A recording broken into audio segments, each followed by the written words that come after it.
Hello, everybody, and welcome to a podcast of Miss Fiara Speaks.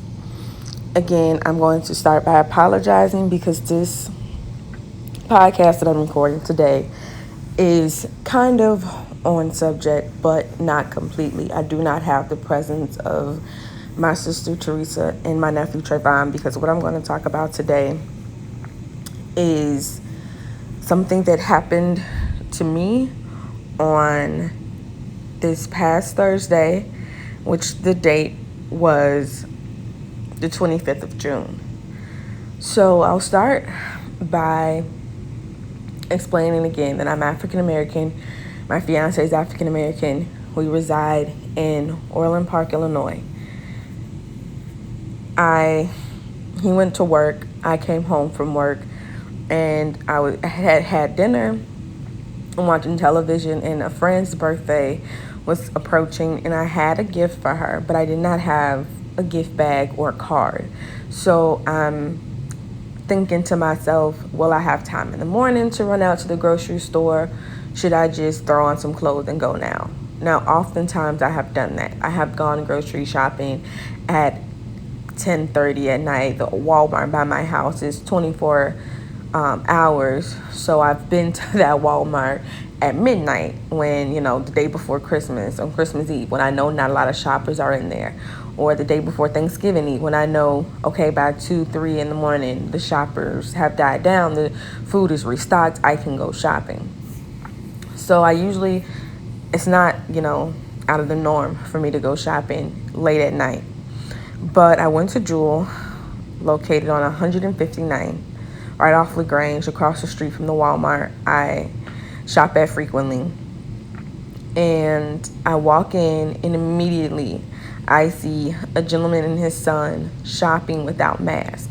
Now, it is Illinois mandated for customers, employees, for people in general to wear masks when you are in an enclosed space, and that's just the mandate. I mean, unless you're at a restaurant and you are taking your mask off to eat, but the employees all have to wear masks and gloves. But no, the customers did not have a mask on. Now, I have been in this Jewel before, and innocently, I'll have my mask on my arm or in my pocket, or I'll leave it in the car by just pure forgetting. And as soon as I approach the door, somebody will say, "Hey, ma'am, you need a mask before entry." And I'm like, "Oh, right, you're right. Thank you for reminding me." And I'll just shoot to the car, or I'll just put it on. And, that's that. Or if I'm walking down the wrong way down an aisle, someone flags me and say, "Hey, ma'am, you're going the wrong way." And I'll innocently apologize and say, "Hey, I'm sorry. I didn't see it." But I'm not going to sugarcoat it, but all the customers in the store without masks were white people.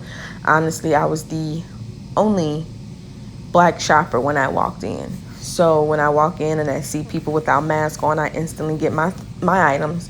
And I'm about to get in line, but I'm just like, Fiara, it's not you to not say anything. So I went over to customer service and I asked the representatives, "Hey, I thought it was Illinois mandated for everybody to wear masks." And they're like, "You're right, it is Illinois mandated, but we don't know how to enforce it." So a little more backstory. Orland Park's mayor does not enforce mask wearing. So I'm sure in Chicago, if somebody says, "I don't want to be in here," I'm in here and I don't want to wear a mask, you can call Chicago Police Department and they'll handle the situation. But our mayor has informed the police that they don't have to enforce mask wearing. So I'm pretty sure it's a tough space for an employee to walk over to a customer and say, "Hey, you need to wear a mask." Now, they told me it's hard to, enforce it. And I'm just like, well, when it's me, my little black self and my little black fiance, you guys are quick to remind us. And I don't have a problem wearing one, but why is it that so many white people in the store right now are not wearing masks? And they're like, they couldn't give me an answer, so I just shoot them off and got in line. Now, by the time I get in line again, the customer directly in front of me has no mask on. Breathed all over the machine, was talking over the machine, obviously had to put his card in. And at Jewel, they have like a plastic covering over the machine. So it wasn't sanitized, it wasn't wiped down. It was just, hey, you're next.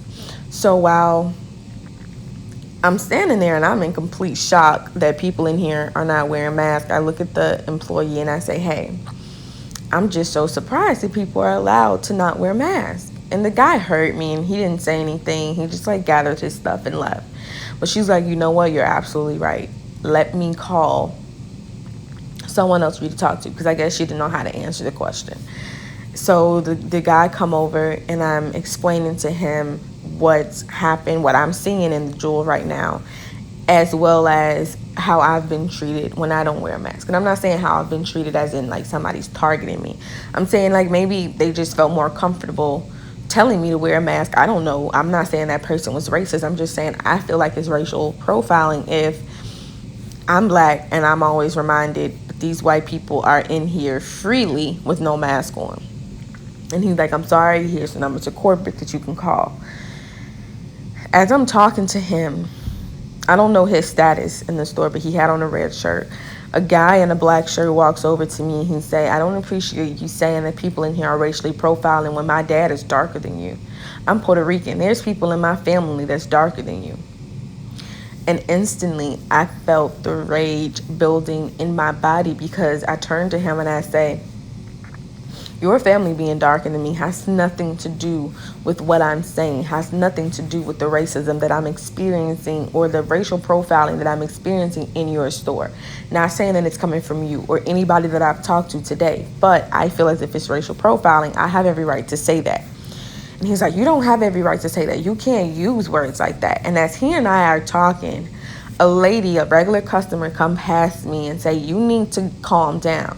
You need to lower your voice because you're disrupting people's shopping experience. And I look at her and I say, I'm sorry that you live in privilege and you can have a peaceful shopping experience, but I can't, because I feel racially profiled and I have every right to say something about it. And, you know, before I can continue to say anything else to her, I feel a tap on my shoulder. And I turn around, and by the grace of God, it was someone who used to work in the apartment that I live in. She was like a leasing manager, so she had a job in the leasing office, and I've seen her before. I've called her with some concerns that I've had about our apartment complex and some of the racial experiences, that racist experience that I've had here. I've had pool patrols that I've had to, you know, explain why what they're doing is racial profiling. I've had people call the police on my brother because he's in the parking lot and his music too loud, and I've had to explain to them how that's racial profiling. So I'm very vocal, and you know, I talk to them after I have these encounters, and they know I'm very vocal. So I don't think that she knew it was me. I think that she just heard commotion and distress in this moment, and she came to be, you know, concerned. So when I turned around and I saw it was her, like, I know we were supposed to be 6 feet apart, but she gave me a hug and was like, I see you, I hear you, and I'm here to make sure you're safe. And I'm like, thank you. Like, you have no idea how I feel right now. Like, I'm angry, and people are telling me I don't have a right to be angry. And she's like, no, just check out, and we'll go outside and we'll talk. And I'm like, fine. And as I'm continuing to check out, I look over to my right, and I see a police officer. And at that moment, I'm like pulling out my phone ready to record, because honestly, and this is just, and I'm going to be as honest as I can with you guys so you guys can understand where my headspace was in that moment. In that moment that I was arguing with the gentleman about him being Puerto Rican and his family being darker than me, that was not something I felt that I need to record, because I'm just going to call corporate, give them your name, and tell them you need some sensitivity training, because some of the things that you're saying is insensitive to a customer, because you're minimizing the argument about racism. So I was just ready to get corporate's number, the store director's or the store manager's number, the district manager's number, whoever number that I can get, and complain about my experience in the store and the manager that was very ignorant towards me. I was just ready to get numbers and go, right? But when I look over to my right and I see a Orland Park police officer, he's white, I instantly felt afraid. I felt in danger. And in that moment, I told myself, Yara, this is now life or death. And I tell everybody in the store, now it's time for me to record, because what happens from this point on is life or death. So he says, so before I even address him, I look at the guy that I was talking to before the other manager approached me, and I'll call him Jay, and I'll call the manager who said his dad was darker than me A. So I'm talking to Jay, and I'm like, why are they here? And Jay's like, I have no idea. And I'm looking at him, and I can see the fear in his eyes. I can see that he knows where this country's climate is, and he knows how black people fear the police. And he was like, I have no idea why they're here. I just want you to check out and leave. Like, you're not in trouble. We're not pressing charges. Like, you can leave. And I turn to the police, and he turns to the police, and Jay's like, we don't need you. I don't know who called you, but we don't need you. She's okay. She's checking out, and she's going to leave the store. And the police officer insists that he wants to talk to me. And I say, if you want to have a casual conversation, we can have a casual conversation. But if it goes anywhere other than what happened, I'm leaving. I don't have to give you any of my information. I don't have to give you any extra details. And he goes, yes, it'll just be a casual conversation. I just want to talk to you. And I say, fine. But as I go to talk to him, I realize that there are 3 other police officers. I want to say maybe 2 or 3 checkout lanes behind him. And I am instantly like, nope, nope, nope, nope. Like, there's 4 of you. And I walk over to the police officer, and I'm like, why are there 4 of you? And he's like, we all heard it was a disturbance. And 4 of you came? And I say, what was the distress signal that was sent out for 4 police officers to say, hey, let's get on the case, like Paw Patrol, let's just get everybody in a car and just go over? And he's like, no, it wasn't like that. I'm like, was it that, there's an angry black woman causing a disturbance? And he's like, no, it was just that some like, and he didn't want to say it because I know they tell the dispatcher the person's race, but he's like, no, it was just that somebody was, causing a disturbance, and I just want to talk to you. And as I'm talking to him and I'm explaining to him that the whole issue started because I asked, why weren't people wearing masks? One of the police officers says, you weren't wearing a mask. Now, I had a mask on the whole time I was in the store. But the angrier I got, the louder my voice got, because I'm talking through a mask and my words were getting muffled and I was breathing heavy, and I'm like sucking in my mask. Like, my mask is like, as I'm talking, it's like coming into my mouth, and I can feel my words being muffled. So I just pull it under my chin. I take a few steps back from Jay, and we continue to talk. So by the time the police arrived, my mask was now under my chin. So I look at him in rage, like, dude, let's not be rude and sarcastic. You see I have a mask on my face. That means I had one on. I took it off my face because people could not hear me. So the police officer's like, no, you need to calm down. I'm like, I was calm and I was talking to you, but people keep interjecting. People keep poking me. People keep aggravating me, and nobody's talking to those that are aggravating me. They're just worried about why I'm so angry, and you're just not getting it. You're not getting it, and I don't want to talk to you anymore. He's like, no, talk to me. Don't talk to them. Just talk to me. And I'm like, okay. And he's like, since I've been in the store, you've been the only one loud. You've been the only one yelling. And now I'm like, I don't even want to talk to you because, again, you're focusing on the volume of my voice and not the words that are coming out of my mouth. And I'm like, he's all the way over there. I can't yell at him. I'm not yelling at him. I'm yelling because he can't hear me. And I'm constantly repeating the same thing over and over again. And you keep asking me, why am I yelling? And I don't think that you understand where I'm coming from. So I call Jay over and I say, Jay, when you and I first started our conversation, was I yelling at you? Jay says, no. I say, when you and I were talking, was I being disrespectful to you? He says, no. And I said, where did it go left? And he looks at the police officer and he starts to talk. And he's like, she was never disrespectful. She was never yelling. We were talking. I was giving her corpus number. My manager, A, came over, said something that was very insensitive and ignited her. And I'm like, it all started because people aren't wearing masks. And as I say that, 2 customers walk past me. and they're not wearing masks. And he says, it's not illegal to not wear a mask. And I'm arguing back and forth with him, and the police officer says, okay, enough. You need to, and I'm like, me, you're not going to say anything to the person who literally just walked past me, said something to me, and I was not even talking to him. But you stopped me. Of course you do. So I'm just like, you know what? I'm just going to take my items and I'm going to leave. I'm leaving because nobody is hearing me. Nobody is understanding why I'm angry. Nobody is understanding why I'm asking, can people wear masks? And I'm like, my fiance is a nurse. I don't want a surge in Chicago or in Illinois because people aren't wearing masks. I don't want to go back on lockdown. I don't want hospitalizations to surge and he's back working with COVID patients. No, like hospitals just got back to normal for him. I don't want that shift, that shake, that change. Like, come on now. Like, my anger is not justified.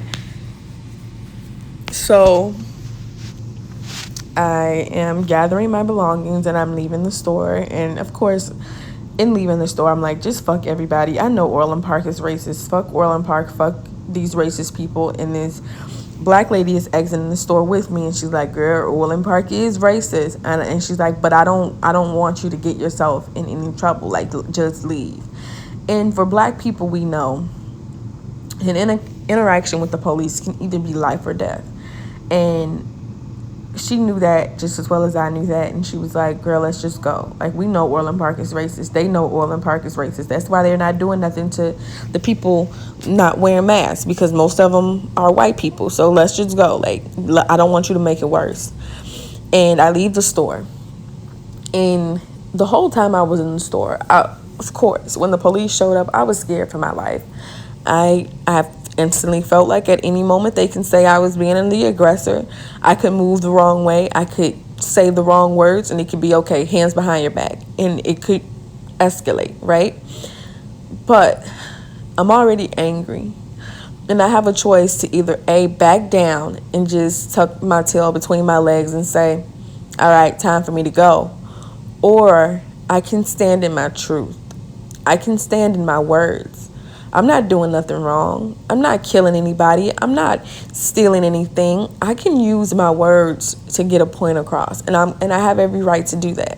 So I'm sitting there, and that's what I'm doing. I'm using my words. I'm talking, but they aren't hearing me. Nobody's hearing me. They just see me as an aggressor, and I'm getting sadder, and I'm getting angrier, and I'm getting scareder.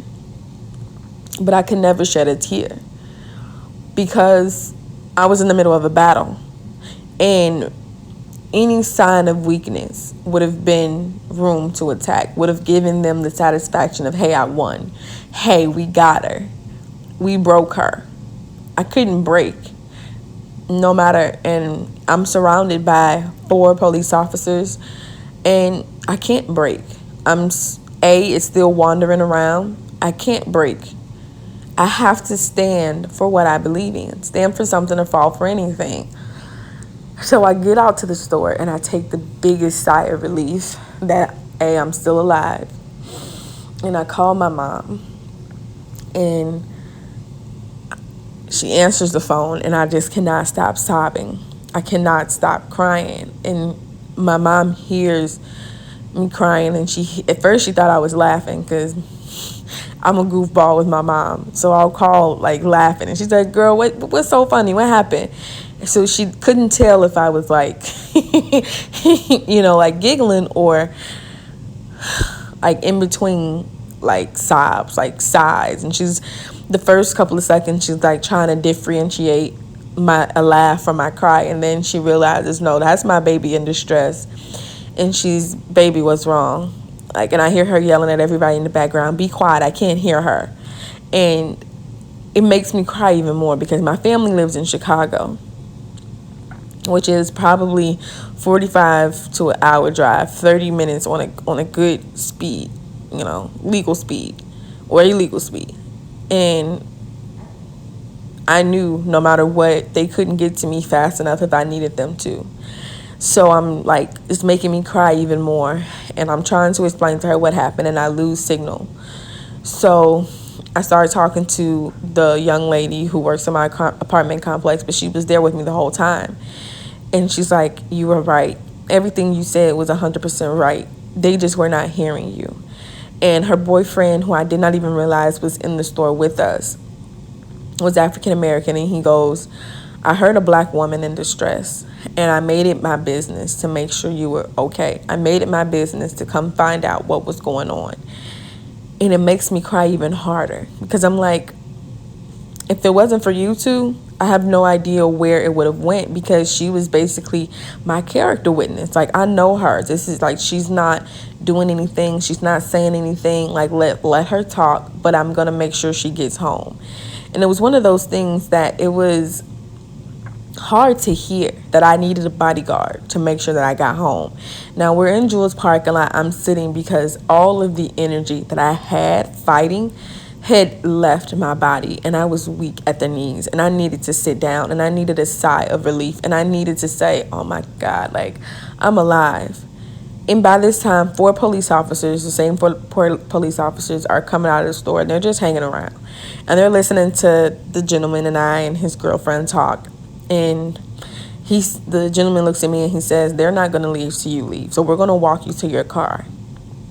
I say, no, they're going to leave first, then I'm going to leave, because as far as I'm concerned, they don't have my name, they don't have my license plate number, they don't have my address, and I want to keep it that way, because black people are being found hanging from trees, and I'll be damned if my family, here's a story about me hanging from a tree, or here's a story about me getting pulled over for not using a turn signal or whatever lie they want to plant on me, and I end up dead in a jail cell like Sandra Bland.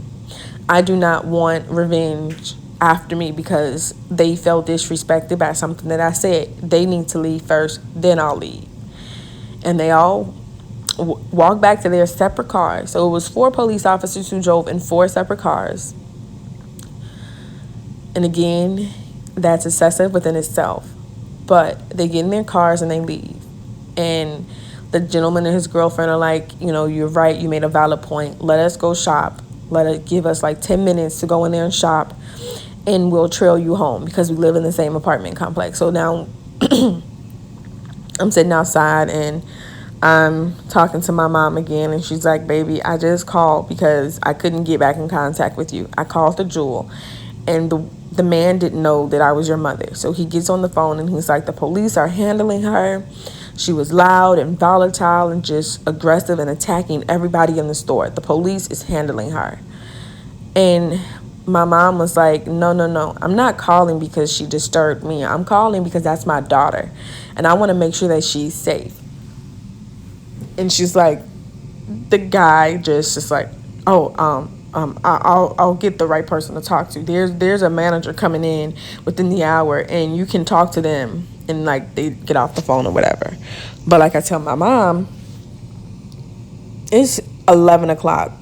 They close at midnight. I don't know what manager is coming in at midnight for you to talk to, but I'm pretty sure we can't talk to anybody till 8 o'clock in the morning. And like I told my mom, the way he's describing you to me, to you, not knowing that you're my mother, is the way that he probably described me to the police, for them to think that they needed 4 police officers and not just 1. And they were all white, and they were all insensitive and cracking their little jokes and laughing at me, and because I'm angry and just so happen to be a black woman. And I get in the car and I'm driving off and I'm sobbing, and I get a text from a friend who lives in Chicago, and I don't text her back. I just call her because I'm driving. I can't text. And I'm talking to her and I'm explaining to her what happened. And I'm crying and I'm sobbing and I'm weeping, and I could not get all of my words out. I could not get most of my words out. I couldn't even make sense of what happened. But I knew that in my gut, I was still afraid. I did not want a police officer to get behind me and, flag me down or turn on their lights. I did not want to get home and, my door gets kicked in. So many things, so many.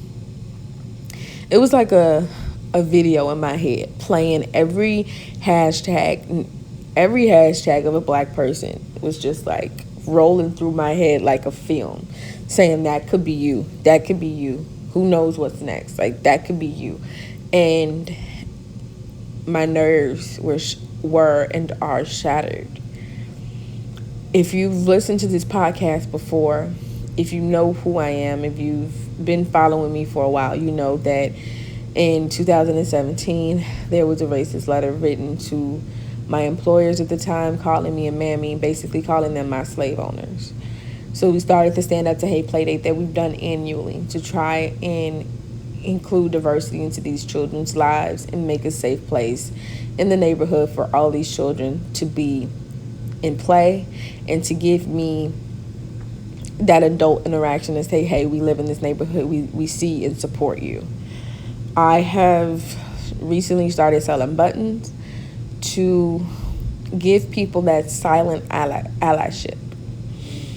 So I have all this good that I'm doing. I have all this, and obviously the podcast, to where I'm trying to give parents or people resources and stories to say, hey, I didn't know this was happening. I don't know people are feeling this way. What can I do? The podcast was originated in here to give people answers.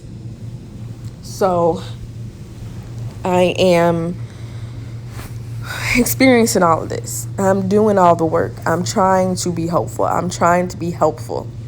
And yet and still, to some people I am helpful. To some people I am making a difference. But to some people, I'm still going to be nothing but the color of my skin. And the stereotype that black women are angry is what could have been life or death for me, right? When Sandra Bland was engaging with the police, that was a lot of the argument that people were using. Oh my God, she's an angry black woman. She should have listened. She should have complied. Why was she so aggressive? That black women don't have a right to be angry. We're just angry to be angry. And that's not true. And that's not a safe or okay generalization to have for a black person. But yet and still, black women get this stigma and this stereotype attached to them that we are angry, we are loud, and it's probably for no reason. But then we have white people who we name Karen, who can be angry, can ask for a manager, can be loud, and nobody calls the police on them. They just get corporate's number and they storm out of the store. Why wasn't I given that same privilege? Oh, we're back to the color of my skin. We're back to the stereotype angry black woman. So we have to dismantle some of these stereotypes that can be life or death for a black person. A stereotype that all black men are thugs makes interactions with people and police life or death, because when you see that person, you're stereotyping them for something that they are not. And that perception that you or someone else has of them can be the difference between life or death. Now, I know for some people, interaction with the police is simply that. Like, go over there, answer their questions, and I'm free to go. But like I said, when I see police, it's like I suffer from PTSD. It's like someone in an abusive relationship, and they see their abusive ex, and it gives them like a stunned, like they're shocked, like they don't know what to do. They don't know if they're safe. That's how I felt with my interaction with the police. No, I've never had a violent interaction with the police, but I've seen enough videos. I've heard enough stories. And I know Orland Park. And it was as if that moment could have been my last. And that's all I kept telling myself. But no matter how afraid I was, no matter how annoyed or angry I was, I could not just stop.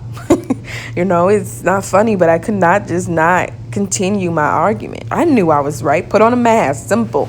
This is a corporation. Why is there not a unified stance on mask wearing? And I couldn't understand it. I couldn't get that. So I come home and, I talk to my friend, and she's like, don't go to your mom's house. Stay home. Barricade your door. I want you to be safe. I love you. Good night. And I couldn't sleep. My fiance was at work that night. I knew he wouldn't be home till 8 in the morning, and I'm here by myself, and I'm living in fear. I'm paranoid that somebody's gonna bust through that door and kill me. And I barricaded my door, and I have my TV on, and I'm trying to relax. I had a glass of wine to try to calm my nerves. No. Melatonin, no. Just me and my thoughts and scaring myself and anxiety rolling and just here. Probably fell asleep for like an hour. My alarm goes off. It's time for work. I go to work and I'm talking. On my way to work, I call. And the lady that I was talking to at the time was only over HR. Fine. I'll call. You say they come at 8:30. I'll try to call at 8:30. I get to work. I talk to my employers about what happened, and we're having a conversation, and I'm explaining, and I'm sobbing, and they're being as empathetic as they can, and I explained to them that as always, being at work is my safe space. I could have took a sick day, but to do what? Sit like I did last night, afraid and not able to sleep. Work is my distraction. I just wanted to come here and be happy for a moment, escape from what I had already experienced. So I'm exhausted. I'm like taking coffee to the head and espresso, because I'm trying to stay as awake and alert as I can while at work.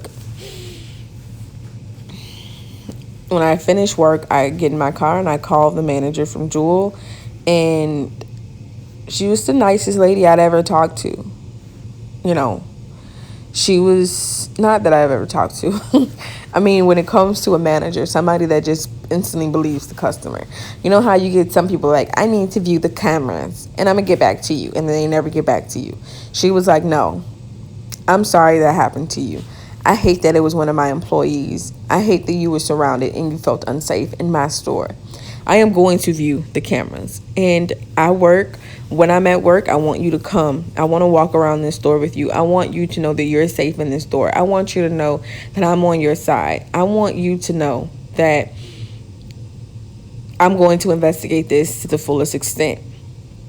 And it was something about her words that I believed her. So I got off the phone with confidence that something was going to be done. Like, it wasn't just going to be, all right, I'm told her I'm going to investigate, but I'm going to put it on the back burner. No, like, I heard the concern and the empathy in her voice, and I knew that she would look into it. I go to my friend's house, and again, I'm just venting. And I'm having a drink, and I'm venting. And then I go home to my mom's house, and I go chat with my dad. And my dad is a realist, and he's like, I'm glad you're safe, but you stood for something that you believed in, and you did not back down. And he's like, who cares if you cried in your car? You stayed with your gang face on. You stayed and you stood on what you believed in. You didn't let them see you cower down. You didn't show any signs of weakness. You didn't show them any signs of victory. I'm proud of you. Then I go downstairs with my niece and nephew, and they're helping me with my buttons, and I crash. Just sleep. And I had nightmares that I'm at home in my mom's house, surrounded by, I have 7 brothers and sisters, 1 niece, 2 nephews, my mom and my dad. So about 12 people around me that look like me. I know I'm safe. I know nobody's going to be able to bust in that door and drag me out without a fight. So I'm asleep, but yet I'm still having nightmares that I'm back in Orland Park and it happens again, or somebody hurts me and nobody can get to me, nobody knows. And these are nightmares that I'm having. So I wake up the next morning, see my fiance before he rests because he just got off work, and I go to work because I just want to be around children. Children are the most purest form of happiness. Children are so innocent, and when they're raised right and you guide them correctly, they're the best. And I get there, and the kids happy to see me, and we dance to just dance for about an hour and 30 minutes. We watched TV while I braided her hair. We went out for breakfast. My niece and nephew joined us, and we went over to the park and we played. And it was just so much better than sitting in my thoughts, being alone with myself, because I'm still not okay. I know I'll probably never be okay, because that's a part of being black, right? Part of being black is that these things haunt you for the rest of your life. These things give you nightmares. The nightmares might go away and then they'll just randomly return. If I ever see a police officer, I will always be in fright mode. If I ever feel racially profiled, I will speak my mind. This is not going to stop me. And I'm not going to say it like that. I'm not going to make it seem like I'm not. I cannot just front my move and say, there was a moment. So this happened Thursday the 25th. Friday the 26th, I just was venting and was like, is speaking my mind worth my life? Is being hopeful damaging to my life? Am I too hopeful? Am I too optimistic? I like to call myself an optimist, but a realist. I am optimistic that this world is going to change. I am optimistic that this world is changing and taking steps into the right direction. But I'm also a realist. And I know this is not something that goes away overnight. This is not something that ends with one generation. This is not something that everybody is feeling or everybody is doing. Everybody is not doing the work. Everybody is not progressing and leaving their racist mentality behind. Some people still feel the way that they do. And I know that they exist. To some people, they're going to see me and get to know me for the person that I am and not what I look like. But some people are always going to judge me first based on what I look like. I'm an optimist, but I'm also a realist. Are we moving in a better direction? Yes. But it's a slow progress. And Thursday was just a reminder that, hey, no matter what work you do, no matter what you're trying to do, to some people, you are no more than the color of your skin. And it is something that I'm struggling with. And I don't want to be an MLK. I don't want to be so loud and, well, not loud volume-wise, but loud in racial injustice and social awareness that I become a martyr. That's my biggest fear. So should I just tuck my tail between my legs and keep myself and my family safe? Or should I speak the truth and hope that people around me will keep me safe? That's what I hope for. My friends who I know are of lighter complexion than me, when I'm around them, I know if I speak my truth, they have my back. They will make sure that I am safe. They will be a human shield and say, hey, what she's saying is right. We back her up 110%. And, we are here with her. We are here for her. I have friends who will record for me, so I'm not standing there shaking and trying to record while arguing at the same time. I have friends who will speak up for me and do the work.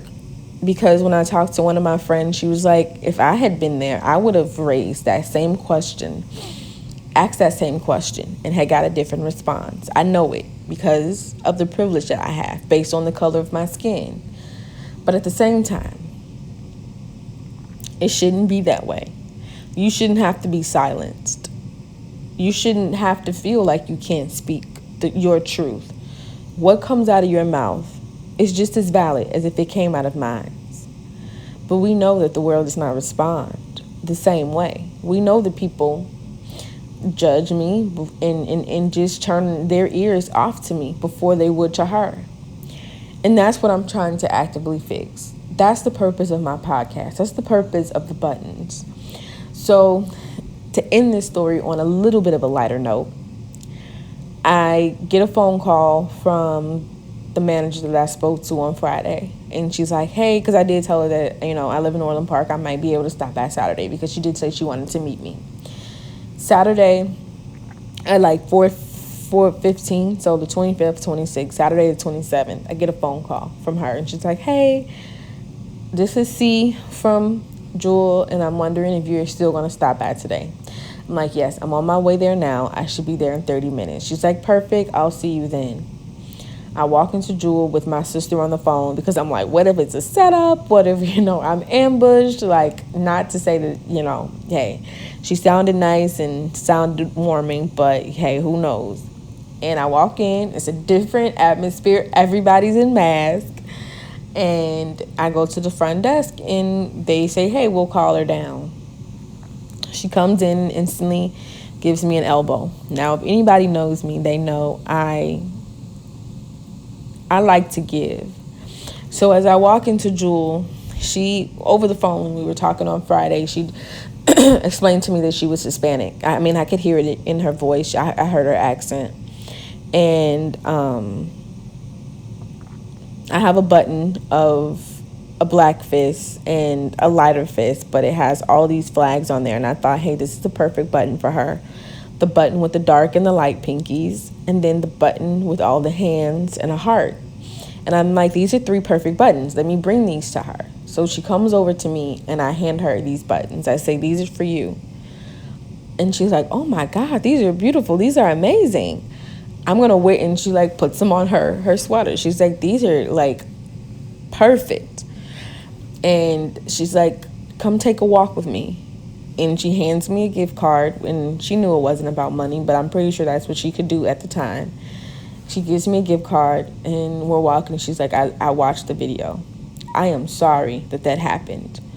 I am handling, the employee A, and I did commend Jay for the work that he did to help make sure that your voice was heard and you were safe. She said, but I want to give you a flower. Pick whatever flower you like. This is not to minimize what happened to you. This is not to say, this is not a gesture to say, shh, here's a flower. This is a gesture of saying, I'm sorry. This is what I can give you to show you that, we see you, we hear you, we're investigating. Just a flower to make you smile. This 25 gift card just to make it a little bit easier when you come grocery shopping, to welcome you back to our store. This is just something. And I'm giving her my buttons, and I'm trying to pull up my news article, but that Jules has sucky reception. And she sees it, and she's like, I feel that from you. Your passion in your words, the work that you do. She's like, I love it. She's like, if you have business cards, I will pass them along to the right people. I will give them to my district manager, and I will give it to people over me, and I will see what we can do to bridge, to form a bridge. Like maybe more employees can wear these. And we were talking about the situation, and I get emotional, and she's like, come upstairs. Let's go to my office. And before we go upstairs, a gentleman walks over with a dog, and he's like, do you guys sell pre-made sandwiches? And she's like, yes, they're over there. But there was no indication that he was visually impaired. And he goes, I'm blind. Can you show me? And she sticks out her arm. He grabs it, and she walks him over to the sandwiches. And then he's reacquainted with his wife, so she takes over. And that showed me who that manager really is. It wasn't that she was just trying to give me flowers to shush me. She's really a kind person. And we go upstairs and we're talking, and she's like, I know I'm not supposed to hug you, but I want to hug you because I'm sorry that this happened to you. I feel your pain. And I asked her, I'm like, does your cameras have audio? She's like, no. I just listened to the steps that you gave me. Like, you went to customer service first, you were calm. You went to checkout, you were calm. A came over, escalated. Everything you said checked out. But I'm like, I want to give you audio to what you saw. So I show her the video, and I can see her eyes watering. My eyes are watering just hearing it because I had not listened to it, but I'm in the office with her, so obviously I'm listening to it. And when the video ends, she was like, I didn't need the audio to believe you. I believed you when you called me. I believed you when I saw the video and everything you said checked out. I believed you when I talked to Jay. I believed you when I talked to A. I believe you watching this video. It's like when I hear your voice in that video, I don't hear anger. I hear pain. And it was one of those things to where I just took a sigh of relief and I just cried more because she understood. She got it. And she's like you said, you're a woman. I'm a woman. I would be intimidated if I'm being, verbally insulted to by a man. And I turn around and I see 4 male police officers and you're just one woman. I feel you as a woman. I feel you as a minority. But I cannot say I feel you as a black woman. I'm empathetic to that part. And, we're sitting there and I'm talking about the buttons and how it's a silent form of safety. It's like police officers have their badges, and their badges are supposed to be what makes people feel safe. But this button, no matter when you wear it, a customer will come into this store and they will see that button. If they look like me, if they're darker than me, whoever, if they're LGBTQ, they'll look at your buttons and they'll see that unity symbol. They'll see the 2 complexion hands holding hands, the different complexions hands forming a heart. They'll see the 2 fists next to each other and know that you're an ally and know that you will make them feel safe before they know you. And, we're talking a little bit more, and she's like, I feel that energy from you, and I will make sure that these buttons are seen by the right people. And so I get up to leave, and she's like, I'll walk to your car and I'll get these, the business cards from you. So we're walking downstairs. She's like, if you ever have another problem, just know you can call me. She's like, I'll give you my personal cell phone number. Just take down names and text me and say, hey, these are employees you need to work with. And she was like, if you don't mind me having your personal number and adding you in your button page on social media so I can share it. And I'm like, thank you. It's amazing meeting you and knowing and having this connection and knowing that you are open and receptive to what I'm saying. And she's like, no, I've been working for this jewel for 7 months. And this is the most I felt included, and I felt my voice was heard. And we do have training and we do have conversations about diversity, but that's for the higher ups. We don't know every employee and what they feel and how they feel towards what we're saying outside of these meetings. So knowing that, okay, we need to do more work, we need to have more conversations is everything that we need to be getting, the feedback we need to be getting from our customers. So she comes out to my car with me, and I realized that I saw her earlier as I was coming out of my car. And I'm like, when I was getting here, you were helping a family to their car. And she was like, yes, I saw a lady and her mom in the store, and one looked weak, so I come over to see if I can help them. And the lady started sobbing and was saying that her mom had a week left to live, and they were just going through the motions of her final days and shopping experience. And she's like, I helped them shop. I got them some flowers. I got them some water. And I helped them to their car. And I just told them that my heart is with them and they're in my thoughts and prayers. And I'm like, you are an amazing person. Just personally, to realize a family in distress without them saying it, coming over to offer your help, them accepting your help and sharing their stories.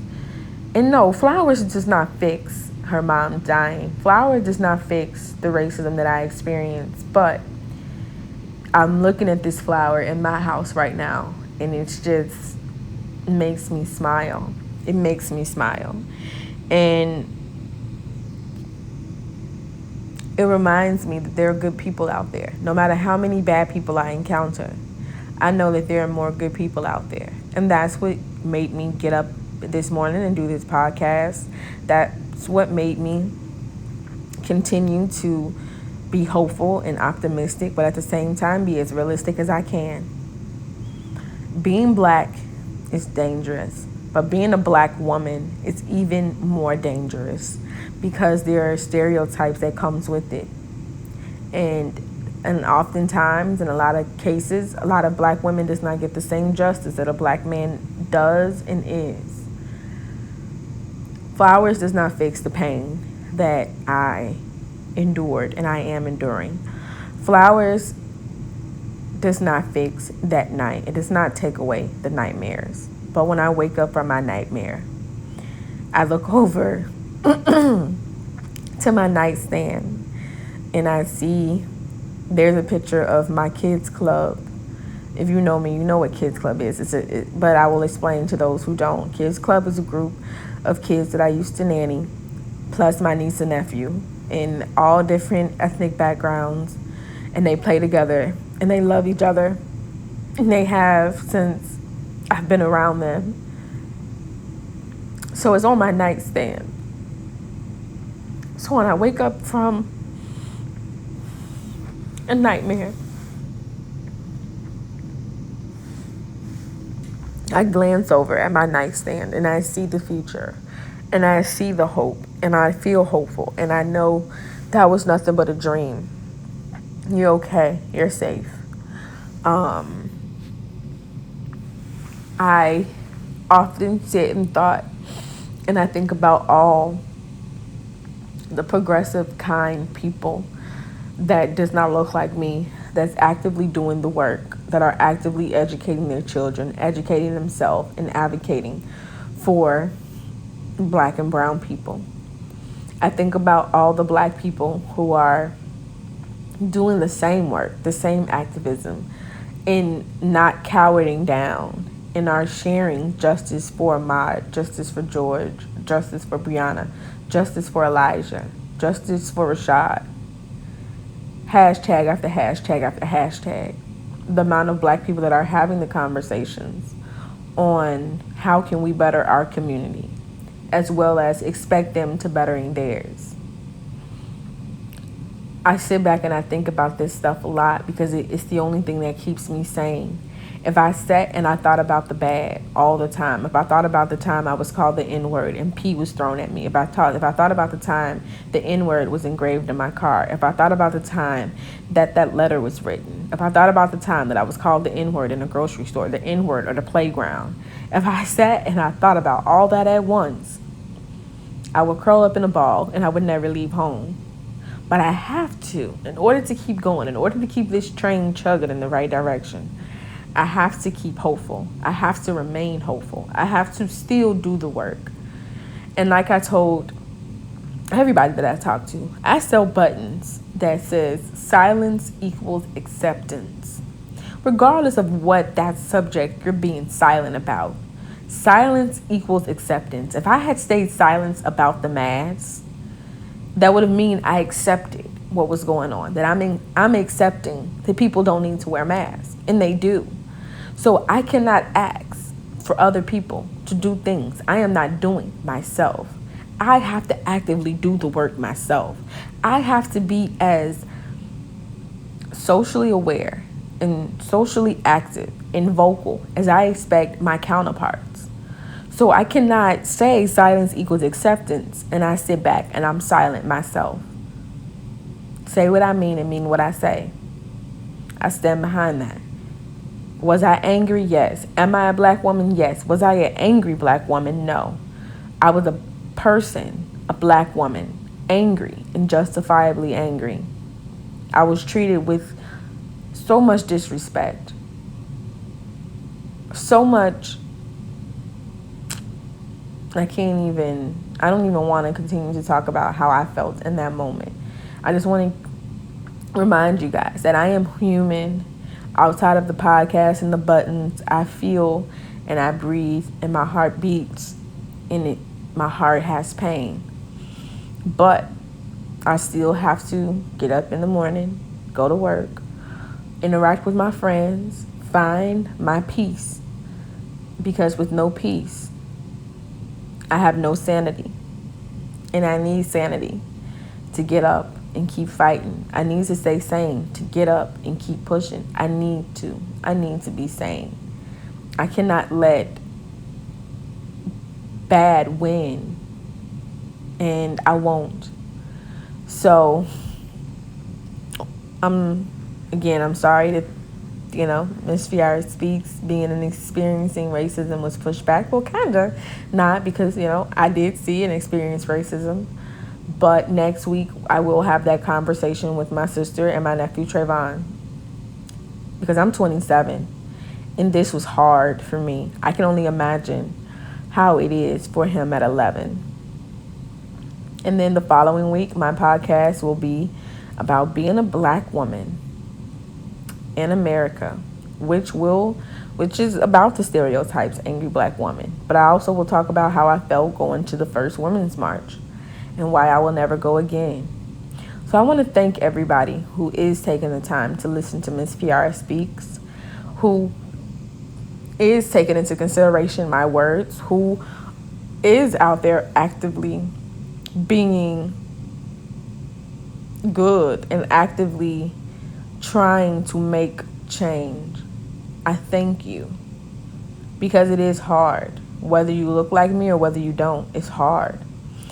And I thank everybody at that Jewel who saw me as human. Jay, it sounds ironic, but the girl who I talked to at first, her name started with the B, so B and J. I love Beyonce and Jay-Z, that's why this is funny to me. And the manager, C, who I spoke to in person yesterday. I thank you, because your good reminds me that there's still good out there.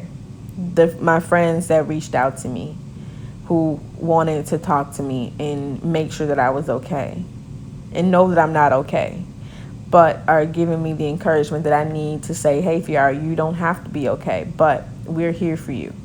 I want to thank everybody who reached out to me. I want to thank everybody who commented and concerned and just as much anger as I did. I want to thank everybody who is out here actively trying to make this world a better and safer place. Because it takes all of us. There's strength in numbers. Your fight is my fight. Everybody's fight is my fight. Until there's justice for all, there's justice for none. Whether that's the LGBTQ+, whether that's Black lives, whether that's immigration, whether that's refugees, regardless of your fight is my fight. I see you, I hear you, I feel your pain. One minority, one oppressed person to the next. I see you. And I'm going to continue to fight for us. And I want to be joined in this fight by people who don't look like me. Because we need you. We need you to speak up. We need you to say, hey, that's not what happened. Hey, they are wrong. We need you to defend us. Because for me, it's life or death.